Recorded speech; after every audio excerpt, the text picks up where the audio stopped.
सभी विद्यार्थियों का स्वागत है एक बार पुनः हमारे नए और फ्रेश वीडियो में। हमने कक्षा 12 के अध्याय नंबर 1 के 2 भाग पढ़ लिए थे। आज हमारा अगला पार्ट है राजियारा सोरठा। सबसे पहले हम ये जान ले कि ये सोरठा क्या होता है। देखिए, सोरठा क्या होता है। एक होता है दोहा। दोहे में 24 मात्राएं होती हैं। दोहा जो छंद है उसमें 24 मात्राएं होती हैं और दोहा अर्ध सममात्रिक छंद है। अर्ध सम मात्रिक छंद है। ठीक, मतलब एक पंक्ति में अलग अलग मात्रा विधान होता है। वो किस प्रकार, दोहे की एक पंक्ति होती है, उसके इस प्रकार से 2 टुकड़े होते हैं, फिर कोमा लगता है। तो दोहे की पहली 3 मात्राओं के बाद में एक कोमा आता है, यति आती है, उसे यति बोलते हैं। और उसके बाद 11 मात्राएं होती हैं। इसी प्रकार 13 और इस प्रकार 11। इस विधान को हम अर्ध सममात्रिक कहते हैं। सममात्रिक में कोई कोमा नहीं आता है, जैसे चौपाई, पूर्ण रूप से उनकी गिनती होती है। अब दोहे से इसकी तुलना क्यों की जाती है? क्योंकि दोहा होता है वो सोरठे से संबंध रखता है। सोरठा दोहे का उल्टा होता है। सोरठा क्या होता है? दोहे का उल्टा होता है। किस प्रकार, ये जान लेते हैं। सोरठा दोहे में जो 2 लाइन एक चरण में यति के साथ जो वाक्य थी या पंक्ति थी, उसमें एक कोमा था। कोमा से पहले एक कथन होगा, उसके बाद दूसरा। इसको पूरा चरण बोलते हैं। तो दोहे में जो थी वो 13 और 11 का विधान था। यहाँ पर 11 और 13 का विधान होगा। उसके बाद पूर्ण विराम आएगा या पूरा चरण खत्म हो जाएगा। यहाँ कोमा आएगा जिसको यति बोलते हैं। फिर नीचे वाली पंक्ति में भी 11 और 13, कुल मात्राएं हो गई 24। तो इस प्रकार दोहे में भी कितनी होती हैं? 24 होती हैं। लेकिन दोहे का उल्टा होता है क्या? सोरठा। इसमें 13-11 मात्राएं होती हैं, इसमें 11-13 मात्राएं होती हैं। तो ये भी एक प्रकार का सोरठा क्या है? छंद है। बिल्कुल दोहे का विपरीत गण विधान, ये मात्रा विधान रखने वाला है। अर्थसम मात्रिक छंद है। कृपाराम खिड़िया हमारे कवि हैं और उन्होंने अपने सेवक राजिया को, अर्थात राजा राम को संबोधित करते हुए सोरठे कहे हैं। क्योंकि राजा राम उनका सेवक था और उनकी खूब सेवा की। जब राजा राम दुखी रहे अपने निसंतान होने के कारण, तो कृपाराम ने पूछा कि राजा राम, तुम इतने दुखी क्यों रहते हो? तो वो कहता है कि इस दुनिया में मेरे मरने के बाद मेरा नाम लेने वाला कोई नहीं रहेगा, क्योंकि मैं एक निसंतान व्यक्ति हूँ। तो कृपाराम ने कहा कि नहीं, मैं एक काव्य रच के जाता हूँ जो आपके नाम से होगा और आने वाले भविष्य में भी आपके बारे में नाम लेने वाले लोग बहुत सारे होंगे। इसलिए ये पूरा का पूरा जो ग्रंथ है वो राजा को संबोधित करते हुए, अर्थात राजा राम को संबोधित करते हुए कहा गया है। और सारे सारी क्या है? सोरठे हैं। तो जन्म मृत्यु के संबंध में आप जान ले। जन्म है इनका 1743 ईस्वी और मृत्यु है 1833 ईस्वी। याद कर लें, क्योंकि जीवन परिचय पूछा जाता है। राजस्थानी भाषा के प्रसिद्ध कवि कृपाराम खिड़िया का जन्म तत्कालीन मारवाड़ राज्य के खराड़ी गांव में हुआ था।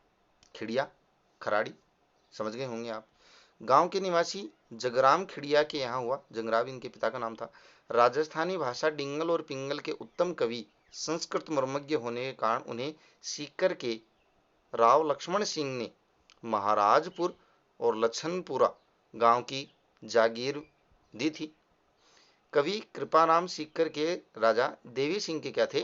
दरबारी कवि भी रहे थे। अभी राजस्थानी भाषा के 2 भेद बताए हैं, डिंगल और पिंगल। डिंगल होती है शुद्ध राजस्थानी भाषा जिसमें किसी प्रकार की अन्य भाषाओं का मिश्रण नहीं होता है। पिंगल होती है राजस्थानी भाषा में ब्रज भाषा का मिश्रण, इसको हम पिंगल बोलते हैं। शुद्ध राजस्थानी को हम क्या बोलते हैं? डिंगल बोलते हैं। और राजस्थानी भाषा में ब्रज भाषा का मिश्रण हो जाए तो उसको हम क्या बोलते हैं? पिंगल बोलते हैं। ये जानकारी आपके लिए जरूरी थी, आवश्यक थी, मैंने बता दी है। आगे हम बढ़ते हैं। राजा कृपाराम जी का सेवक था, ये मैंने पहले ही पूरी कहानी बता दी आपको। एक बार कवि के बीमार पड़ने पर सेवक राजा ने उनकी खूब सेवा शुश्रूषा की, जिससे कवि बहुत प्रसन्न हुए। कोई संतान न होने के कारण राजा बहुत दुखी रहता था। राजा के इसी दुख को दूर करने और उसे अमर करने हेतु कवि ने उसे संबोधित करते हुए नीति संबंधी सोरठों की रचना की। हिंदी व राजस्थानी साहित्य में राजियारा दूहा या राजियारा सोरठा, देखो दूहा भी आया है कहीं कहीं और सोरठा भी आया है, क्योंकि ये दोनों एक दूसरे के क्या होते हैं, मात्रा विधान में उल्टे होते हैं। वैसे देखने में एक जैसे लगते हैं, 24 मात्राओं वाले होते हैं इसलिए। तो राजियारा सोरठा नाम से या राजियारा दूहा नाम से विख्यात हैं। इन सोरठों ने सेवक राजिया को कवि कृपाराम से भी अधिक लोकप्रिय बना दिया था। प्रस्तुत पाठ में नीति और आदर्श लोक मर्यादा की सीख देने वाले सोरठों का समावेश किया गया है। कोयल और कौवे की वाणी जो होती है उसकी तुलना की गई है और उसमें मीठी वाणी को महान बताया गया है, उसकी महत्ता दर्शाई गई है। ठीक इसी प्रकार शक्कर और कस्तूरी जो हिरण की नाभि में पाया जाता है, बहुत ही कीमती वस्तु, उसके माध्यम से भी सौंदर्य और गुणों की तुलना की गई है, जिसमें गुणों को श्रेष्ठ कर बताया गया है। दूसरों में यानी अन्य सोरठों में कलह विवाद से लोग आनंदित होते हैं, तो दूसरों को आनंद दें, अन्य कारणों से जरूर दें, लेकिन कलह विवाद के कारण, आपसी दुश्मनी के कारण उनको खुश होने का मौका न दे। हमारा व्यवहार मतलब पर आधारित होता है। एक सोरठे में ये बताया है कि हम जो व्यवहार करते हैं वो अपने लाभ के कारण, मतलब के कारण करते हैं। एक दोहे में बताया है कि मुख के ऊपर बहुत ही मीठी मीठी बातें करना और मन में, हृदय में खोट रखने वाले लोगों से आत्मीयता नहीं रखनी चाहिए, संभव ही नहीं है। मैत्री निर्वाह हेतु सर्वस्व समर्पण जरूरी होता है, सरलता जरूरी है, ये भी एक सोरठे में बताया है और उदाहरण दिया है श्री कृष्ण और अर्जुन का कि किस प्रकार से श्री कृष्ण अर्जुन के मित्र थे और श्री कृष्ण ने अर्जुन के हित के लिए, लाभ के लिए उनका रथ हाँका था, चलाया था। और अंतिम जो सोरठा है उसमें हिम्मत कीमत वाली बात की गई है। हिम्मत की कीमत है वो सब जानते हैं, हिम्मत रहित व्यक्ति की कोई कीमत नहीं होती, रद्दी कागज की तरह होता है जो कोई काम नहीं आता है और लोग उसे यूं ही फेंक देते हैं व्यर्थ समझ करके। तो आरंभ करते हैं, सोरठों को सरलार्थ करते हैं, भावार्थ करते हैं और इनको समझने की कोशिश करते हैं। शुरू करें इससे पूर्व मैं आपको बताना चाहूँगा कि अगर आप हमारे हिंदी के चैनल हिंदी की पाठशाला में नए हैं तो इस चैनल को लाइक करें, शेयर करें और सब्सक्राइब अवश्य करें। एक लाइक जरूर करके जाएं। चलिए शुरू करते हैं फिर। पहला सोरठा है, उपजावे अनुराग कोयल मन हर्षित करे, कड़वो लागे काग रसनारा गुण राजिया। उपजावे यानी पैदा करना, पैदा करना, अनुराग यानी प्रेम स्नेह, हर्षित खुश या हर्षित करना, हर्षित भी बोल सकते हैं, हर्षित करना, प्रसन्न करना। कड़वो लागे काग, काग यानी कौवा, रसना यानी जिह्वा, ये इससे पहले भी हमने पढ़ा था। इसके गुण राजिया। हे राजिया, कवि कहता है हे राजिया, प्रेम पैदा करती है कोयल की आवाज, बहुत ही मन को क्या कर देती है, खुश कर देती है। करे यानी करना। उपजावे अनुराग, मन में बहुत ही खुशी पैदा करती है कोयल की आवाज। कड़वो लागे काग, और कौवे की आवाज बहुत ही कर्कश लगती है, कड़वी लगती है, कठोर लगती है। तो हे राजिया, ये सब किसके गुण हैं, जिह्वा के गुण हैं, मीठी वाणी के ही गुण हैं। अतः हमें मीठी वाणी को महत्व देना चाहिए, जिससे भी हम बोले बहुत ही मधुरता से बोले। इसका ही संसार में सबसे बड़ा महत्व है। कोयल सबको प्रिय होती है क्योंकि वो मीठी वाणी में बोलती है, और कौवा सबको बुरा लगता है क्योंकि वो बहुत ही कर्कश आवाज में बोलता है। आशा है समझ में आ गया होगा पहला सोरठा। दूसरा है गुण, किस प्रकार से श्रेष्ठ गुणों वाले हमारे लिए प्रिय होते हैं।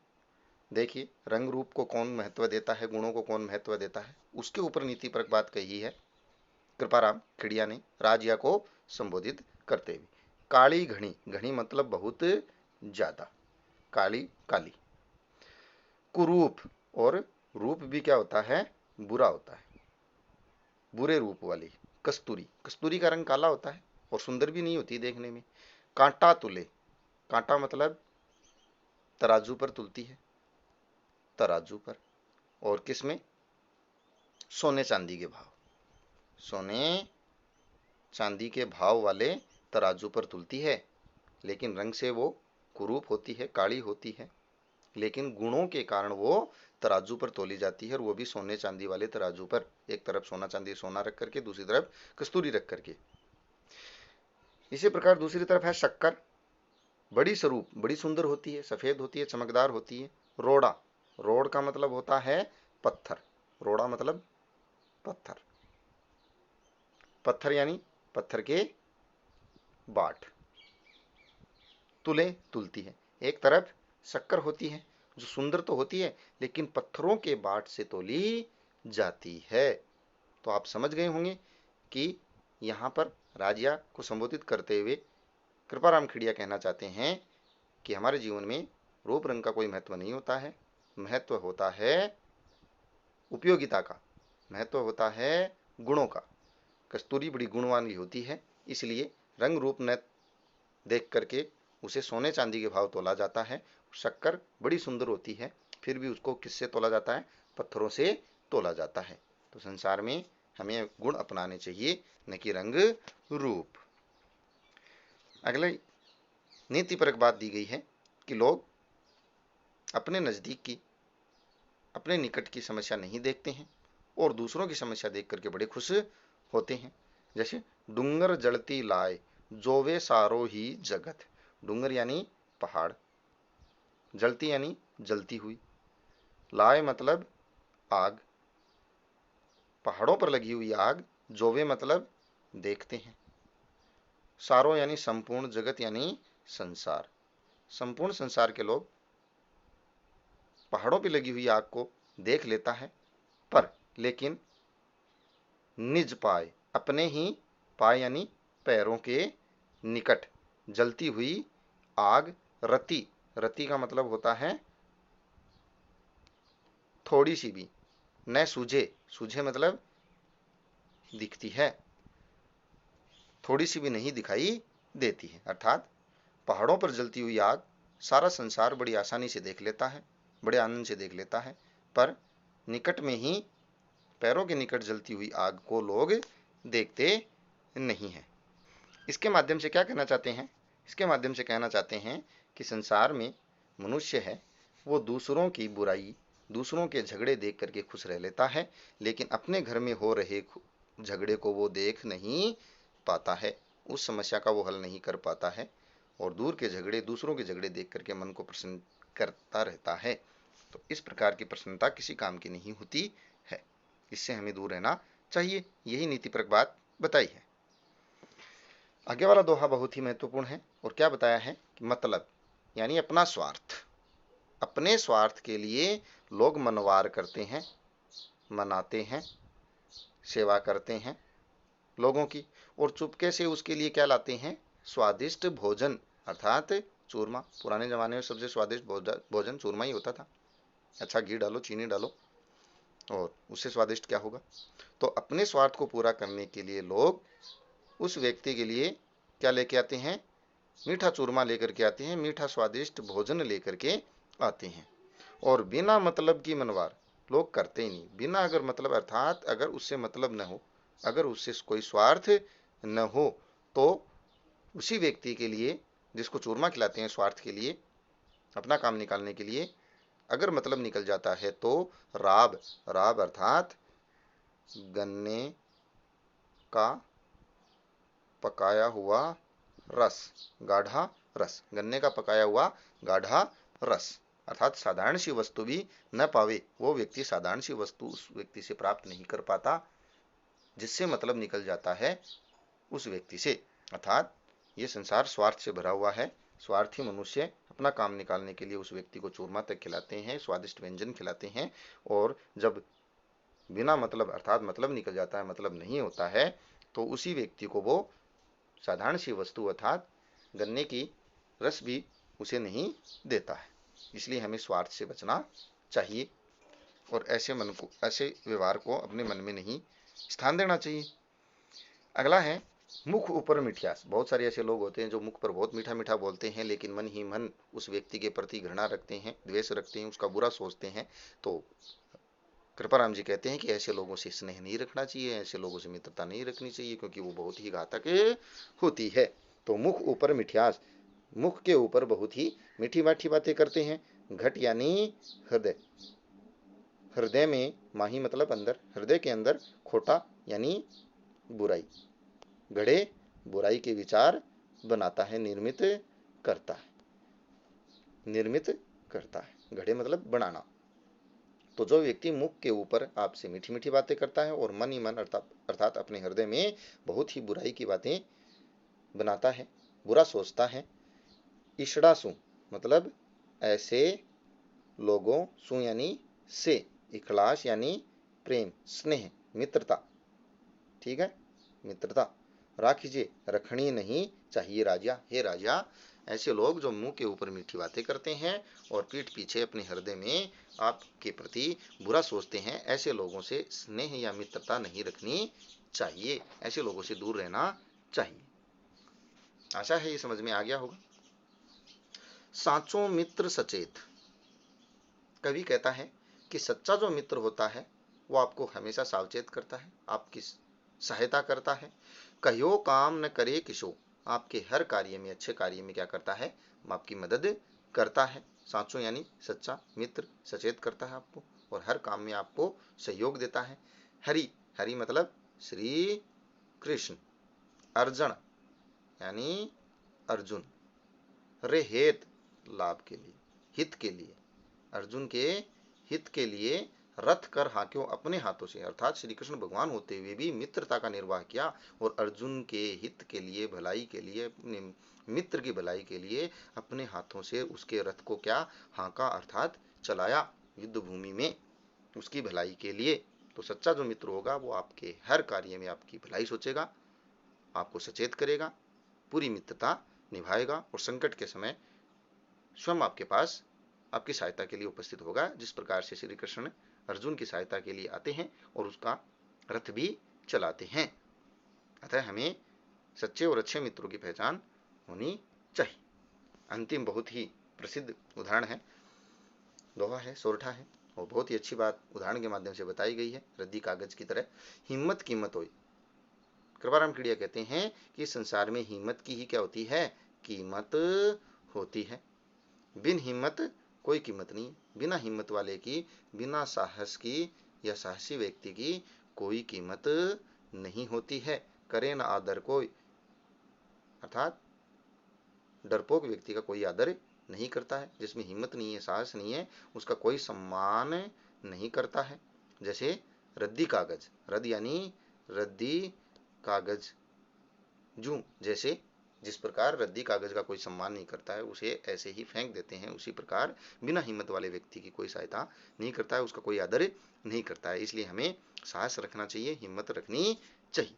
इसमें बहुत सारे अच्छे अच्छे उदाहरण दिए हैं, उदाहरणों के माध्यम से हर बात को समझाने का प्रयास किया है। तो प्रत्येक उदाहरण को याद रखें, उस उदाहरण को देकर के क्वेश्चन पूछा जा सकता है। जैसे कस्तूरी और शक्कर के माध्यम से कृपाराम खिड़िया ने क्या नीतिपरक बात कही है, या श्री कृष्ण और अर्जुन के उदाहरण के माध्यम से क्या नीतिपरक बात कही है, चूरमे के माध्यम से क्या कही है, ठीक है, और पर्वतों पर जलने वाली आग के माध्यम से क्या नीतिपरक बात कही है। आशा है वीडियो देख करके आपको ये चैप्टर समझ में आया होगा। अगर हमारा वीडियो पसंद आया तो लाइक अवश्य करें और अपने मित्रों के बीच शेयर करें। हिंदी की पाठशाला में आज के लिए बस इतना ही। कल मिलते हैं नए और आकर्षक वीडियो में। धन्यवाद।